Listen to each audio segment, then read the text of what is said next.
से स्वागत है, अभिनंदन है। मैं चाहूंगा कि वो आए और हमको संबोधित करें। आदरणीय भजन लाल जी शर्मा शुभारंभ कर रहे हैं जोरदार तालियों से।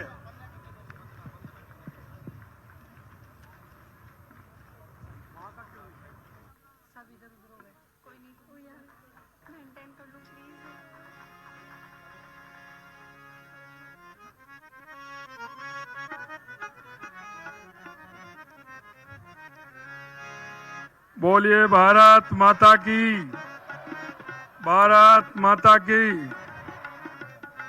आज के इस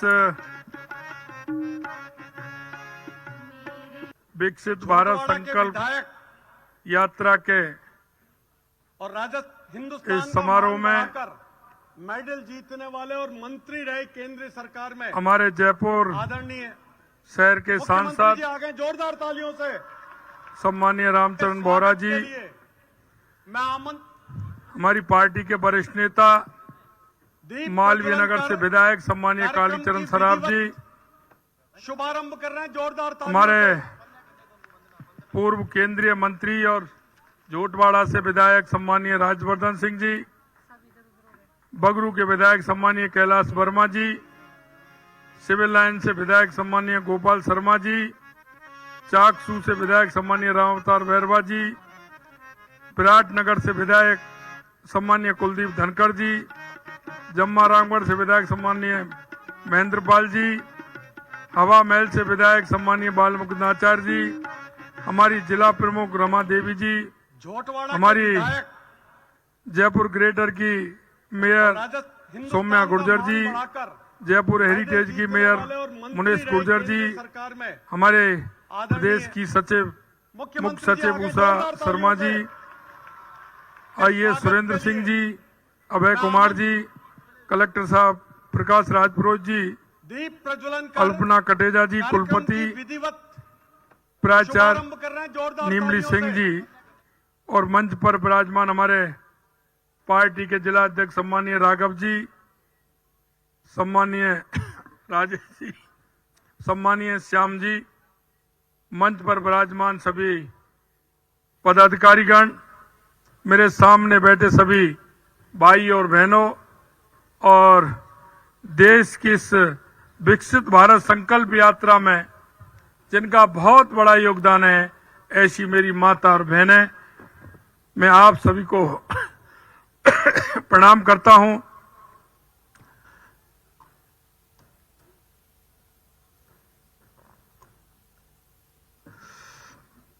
मैं आज प्रधानमंत्री सम्मानीय नरेंद्र मोदी जी के इस गौरवशाली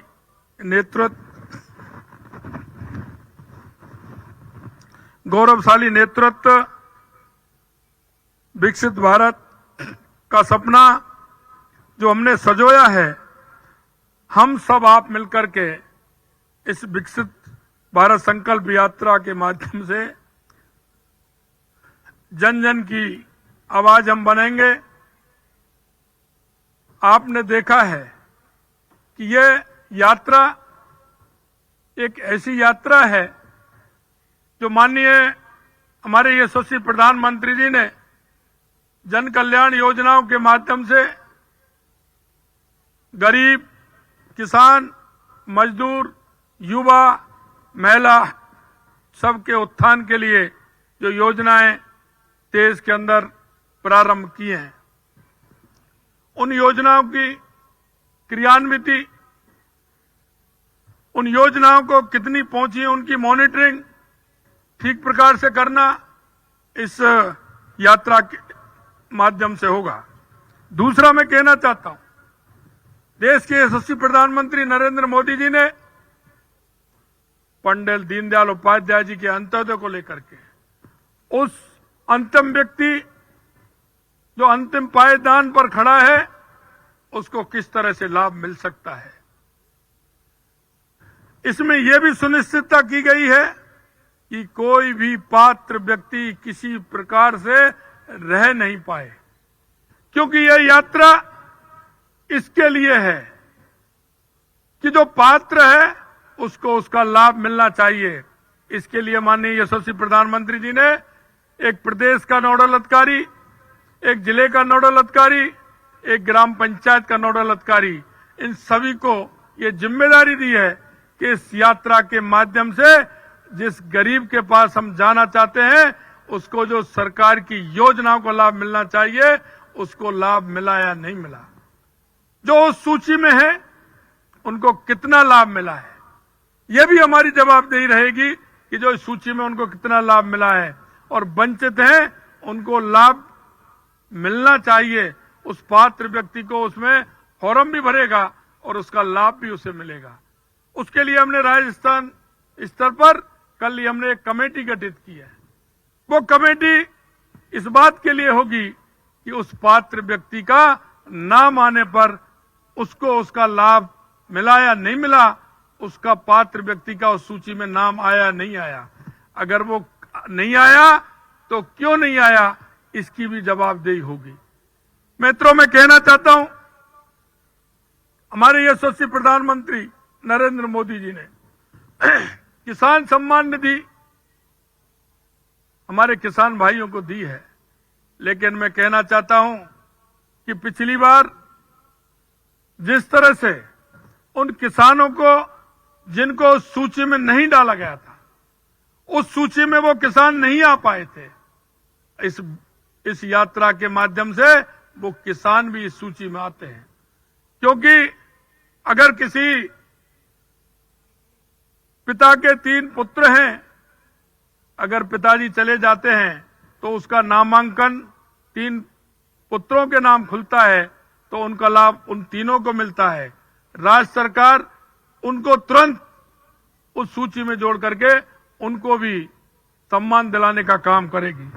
मैं आपसे इतना कहना चाहता हूं मित्रों कि हमारी सरकार महिलाओं के उत्थान के लिए, बालिकाओं के कल्याण के लिए और गरीब कल्याण के लिए कृत संकल्प है। हम इस बात का भी कल हमने हमारी महिलाएं और बालिकाएं उनकी सुरक्षा सुनिश्चित हो, निश्चित रूप से हमारी यह सरकार इसके लिए काम करेगी। यही नहीं, मैं आपसे कहना चाहता हूं कि प्रदेश में जिस तरह से भ्रष्टाचार, निश्चित रूप से हम जीरो टॉलरेंस पर काम करने वाले हैं। भारतीय जनता पार्टी जो कहती है वो करती है, और मैं आपको बताना चाहता हूं कि जो प्रदेश के अंदर कानून व्यवस्था है, कानून व्यवस्था सुरक्षा, ये हमारा संकल्प है। हमारा घोषणा पत्र जो हमारा है वो घोषणा पत्र पूरी तरह से हमारा सरकारी दस्तावेज है। हम घोषणा पत्र की एक एक मांग को पूरा करेंगे। हमने जो जनता के बीच में हम गए हैं, जनता से जो हमने वायदे किए हैं, उन वायदों को पूरा करने का काम हमारी सरकार करेगी। मैं आपसे इतना निवेदन करना चाहता हूं कि हमारी जो योजना है उन योजनाओं को जनता तक कैसे पहुंचे, इसकी मॉनिटरिंग के लिए अलग सेल हमने बनाया है। मैं आपसे इतना ही कहना चाहता हूं कि हमारा देश कृषि प्रधान देश है। हमारा किसान कल्याण की जो हमारी प्राथमिकता है उनको भी हम पूरा करना चाहते हैं। मैंने जैसा बताया, हमारे किसानों के लिए मृदा स्वास्थ्य कार्ड की योजना, किसान क्रेडिट कार्ड योजना, प्रधानमंत्री कृषि सिंचाई योजना, स्वामित्व योजना, कृषि अवसंरचना कोष, पीएम प्रमाण जैसी किसान कल्याण को समर्पित योजनाएं, इनको भी हम संचालित जो है हमारी, उनको भी सुदृढ़ करने का काम करेंगे। वो किसान तक पहुंचे, इसकी सुनिश्चितता भी करेंगे। मैं आपसे कहना चाहता हूं कि गरीब की सेवा, वंचितों का सम्मान हमारी सरकार का मूल मंत्र रहा है। डीबीटी, बिजली और पानी, शौचालय जैसी सुविधाएं गरीब तक पहुंचने से जमीनी स्तर पर जो क्रांति आई है, निश्चित रूप से महिला उत्थान के विषय में, क्योंकि आप देख सकते हैं माननीय यशस्वी प्रधानमंत्री जी ने महिला उत्थान के लिए जिस तरह से काम किया है, और मैं ये विश्वास दिलाता हूं हमारी बहनों के अंदर और महिलाओं के अंदर जो कि विश्वास पैदा हुआ है माननीय यशस्वी प्रधानमंत्री नरेंद्र मोदी जी के प्रति, वो आपको दिखता है। क्योंकि वो सोचती हैं कि जो माननीय प्रधानमंत्री जी कहते हैं वो करते हैं। ये जनता के अंदर ये विश्वास है और इस विश्वास से मैं कह सकता हूं कि हमारी सरकार गरीब कल्याण के लिए समर्पित सरकार है। मकान, खाद्य सुरक्षा, वित्तीय सशक्तिकरण, जनजातीय क्षेत्रों का सर्वांगीण विकास, कमजोर वर्गों को नौकरियों में एवं शैक्षणिक संस्थाओं में आरक्षण, कौशल विकास, हर घर नल से जल, सस्ती और सुलभ स्वास्थ्य सेवा, व्यापार सुगमता जैसे अहम कदम हमारी सरकार उठाएगी। इन कदमों से विगत 9 वर्षों में जो हमारी केंद्र सरकार ने उठाए हैं, देश से तरक्की के रास्ते अग्रसर हुए हैं। माननीय प्रधानमंत्री जी ने केंद्र सरकार के सुयोग भावी पीढ़ी तैयार करने की दिशा में भी दूरदर्शी विजन के साथ पुरानी शिक्षा नीति में भी बदलाव कर राष्ट्रीय शिक्षा नीति 2020 लागू की है। 2013-14 के मुकाबले शिक्षा पर खर्च भी 2 गुना हो गया है। खेल स्पर्धा में भारत अब तक के सर्वश्रेष्ठ प्रदर्शन की ओर बढ़ा है। किसी भी गरीब को पैसे के अभाव में अपना इलाज न टालना पड़े तथा उसे अपने घर के पास ही बेहतर इलाज मिले, इस सोच के साथ स्वास्थ्य सेवाओं को सुदृढ़ बनाया जाएगा। ये हमारे यशस्वी प्रधानमंत्री नरेंद्र मोदी जी का विजन है। आयुष्मान भारत विश्व की सबसे बड़ी स्वास्थ्य योजना है। हेल्थ इंफ्रास्ट्रक्चर को मजबूत करने के लिए PM Ayushman Bharat health mission शुरू किया गया है। अस्पतालों के नेटवर्क को तेजी से विस्तार किया जाएगा। 2014 तक देश में केवल 8 एम्स थे जो बढ़कर 23 हो गए। मेडिकल कॉलेज 641 से बढ़कर के 1341 हो गए। प्रधानमंत्री जन औषधि परियोजनाओं के माध्यम से ब्रांडेड दवाएं 50 से 90% दवाएं हो गई।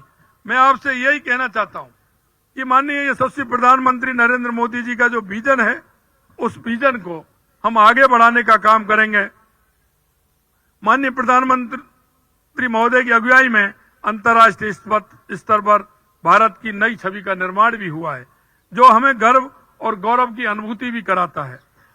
विरासत के सहेजते हुए विकास के अभूतपूर्व कीर्तिमान इस विकास यात्रा में हासिल किए गए हैं। मैं सभी प्रदेश की देशवासियों से विकसित भारत संकल्प यात्रा, उत्थान और उन्नति के इस रथ को हर व्यक्ति की भागीदारी के साथ अपनी मंजिल पर पहुंचाने की अब न पहल है। इस यात्रा के लिए भारत सरकार की ओर से 280 सुसज्जित रथ भिजवाए गए हैं, जो 17 दिसंबर 2023 से 26 जनवरी 2024 तक प्रदेश की सभी ग्राम पंचायत और शहरी निकायों तक ये पहुंचेंगे। मेरा आग्रह है कि आमजन, जनप्रतिनिधि, अधिकारी, युवा, प्रबुद्धजन, विद्यार्थी सहित सभी प्रदेशवासी इस यात्रा में बढ़ चढ़ करके भागीदारी निभाएं। वंचित व्यक्तियों को योजनाओं के लाभ के प्रति जागरूक करें, उन्हें योजनाओं से जुड़ने के लिए प्रेरित करें, उनका सहयोग करें। लाभान्वित व्यक्ति अपने अनुभव का साझा करें। यात्रा के दौरान उल्लेखनीय उपलब्धियां अर्जित करने वाली पंचायतें, विद्यार्थियों, कार्मिकों को सम्मानित भी किया जाएगा।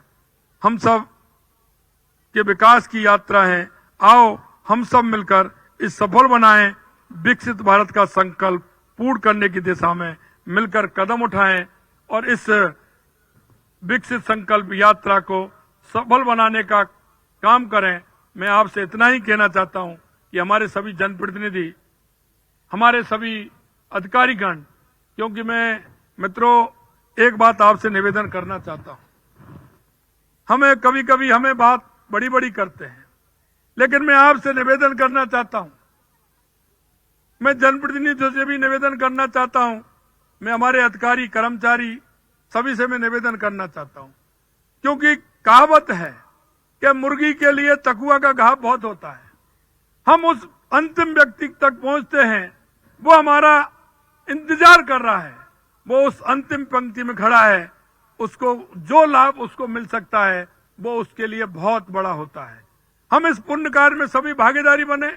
इस पुण्य कार्य को आगे बढ़ाते हुए हमारे देश के यशस्वी प्रधानमंत्री नरेंद्र मोदी जी ने जो इस विकसित भारत संकल्प यात्रा के माध्यम से उस गरीब व्यक्ति के तक पहुंचने का एक माध्यम बनाया है।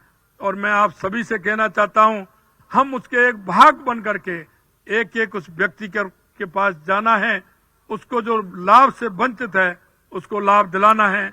ऐसा मैं आप सभी से निवेदन करना चाहता हूं। मैं सभी प्रदेशवासियों से यह आह्वान करना चाहता हूं कि आप सब मिलकर के इस पुण्य कार्य में आएं, आगे बढ़ें और इस यात्रा को सफल बनाएं। आप सभी को बहुत बहुत धन्यवाद। सभी को नमस्कार। जय हिंद, जय भारत।